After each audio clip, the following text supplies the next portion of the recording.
A new book details the dramatic effects that digital devices can have on today's tech-savvy kids. It's called iGen, Why Today's Super-Connected Kids Are Growing Up Less Rebellious, More Tolerant, Less Happy, and Completely Unprepared for Adulthood, and what that means for the rest of us. Oh boy, lots of work. Author and psychologist Jean Twenge coined the term iGen for kids who were born between 1995 and 2012. This is the first generation to spend their entire childhoods with smartphones and social media. Twenge reveals they are getting less sleep, postponing sex, and even delaying getting a driver's license. The book is published by Atria, that's an imprint of Simon & Schuster, which, by the way, is a division of CBS, and Jean joins us at the table. Hello, Jean. Hello. We all sort of are clutching our pearls about their delaying their driver's license, because didn't we, guys, when you turned 16? So wanted that. Yeah, it was freedom. Yeah, it was the first thing you wanted to do was go to the DMV, but you said they delay the driver's license, they don't get a summer job, they're delaying sex, they're hanging out with their parents. What is happening with this group?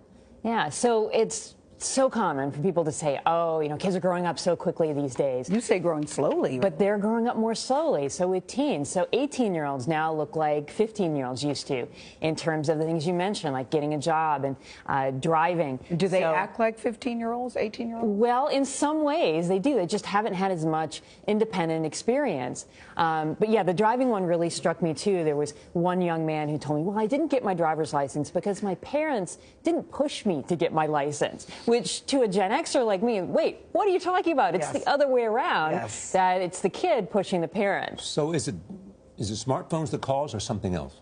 So with this trend of growing up slowly, there's a bunch of causes going on. It's a really broad cultural trend with drinking alcohol less and not getting a job and not dating as much, not having sex during high school. Its overall development has just slowed down, that teens are just taking longer. But why? So the why question is always a little hard to answer with this, but it's probably, at least partially, because people have smaller families, they expect their kids to go to college, they nurture them more carefully, and then these trends started to accelerate with the smartphone, because a lot of them have to do with getting out of the house. And when you're talking to your friends all the time, when the party's on Snapchat, you don't have to drive as much or go out without your parents as much. I thought this was fascinating. You write of the iGen's mental health, quote, there's not a single exception.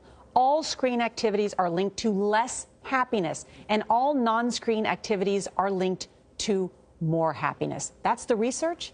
Yeah. So if you look at these big national surveys of teens that ask them what they do with their time, so things like homework, sports, reading, getting together with their friends, all of those non-screen things, they're all correlated with greater happiness. And you think about anything that's done with a screen, texting, social media, TV, online, computer games, all of those are correlated with lower happiness. You talk to so many iGens all around the country, and one of the reasons you say it's important to do that is to talk to this group at the same age, so you get it from them rather than older people comparing what they're going through. Right. What was your overall takeaway when you talked to the different groups and compare them to the millennials? Yeah, so I drew from survey data on 11 million young people that's been collected since the 60s and 70s, then about 200 in-depth surveys, and then about 25 who are interviewed in depth. And really, I think the smartphone's one of the keys in explaining why they are so different from millennials. So, for example, that their mental health has really trended downward, starting around 2012. Should they have smartphones?